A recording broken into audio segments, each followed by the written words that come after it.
Аплодисменти за всички, които бяхте на дансинга. Само, че забелязвам, че булката и младоженеца са зад масата. Нека да ви помоля да станете. Заповядай, Бисере, заповядай, Иве. Предполагам, че на всички ни е много любопитно от колко време се познавате с Ивелина, Бисере. От малки. От малки? Колко малки? От бебета. Това означава, че къде 17-18 години, така ли? Да.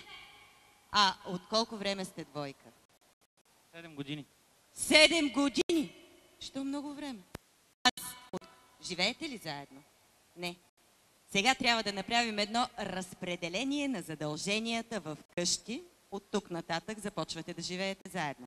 Говорим за уния досадни домакински задължения. Чистене, пране, готвене, нещата, дето никой не ще да ги върши, ама все някой трябва да ги направи.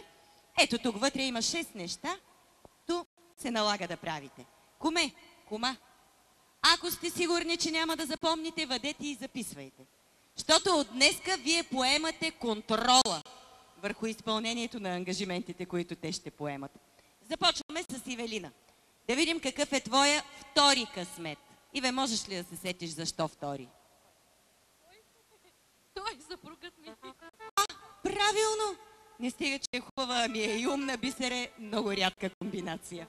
Айде да чуем, Иве, какво ти се падна на теб.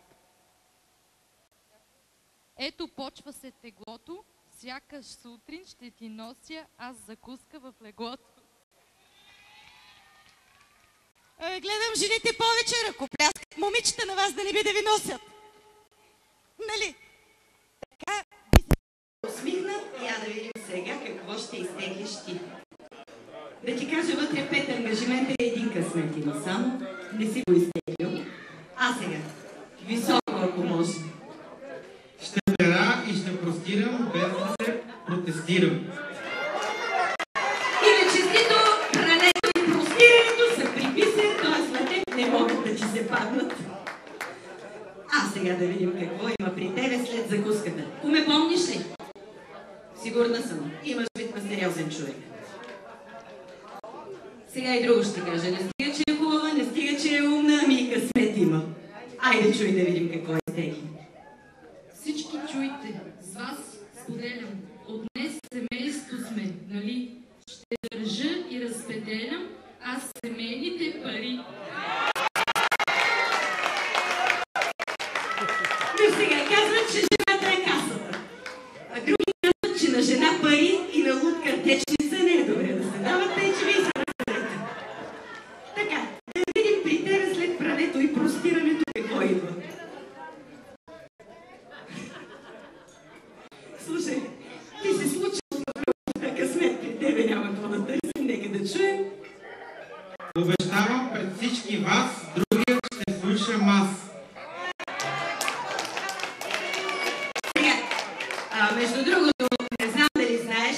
вие, дето сте по масите, дали знаете, ама мъжете с по-богат семейен опит си знаят.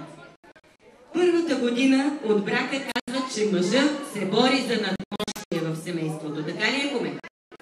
Във втората година от брака Бисере се бори за равноправие, а от третата нататък за оцеляване. Така че честито! Така да видим след парите и след закуската какво идва при Ина. Последното иде. Сега не може всичко да е хубаво.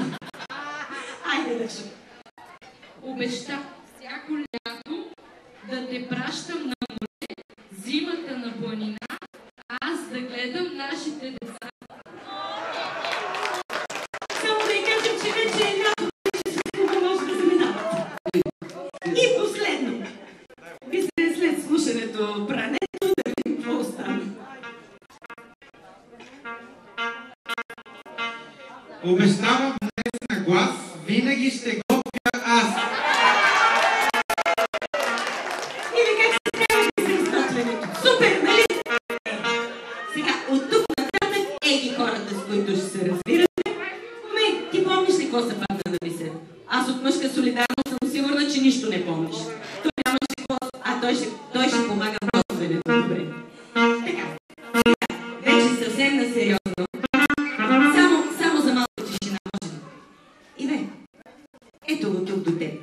Най-важният мъж в твоя живот. От днес и нататък. Но от момента, в който си се родила, до този момент, а и от тук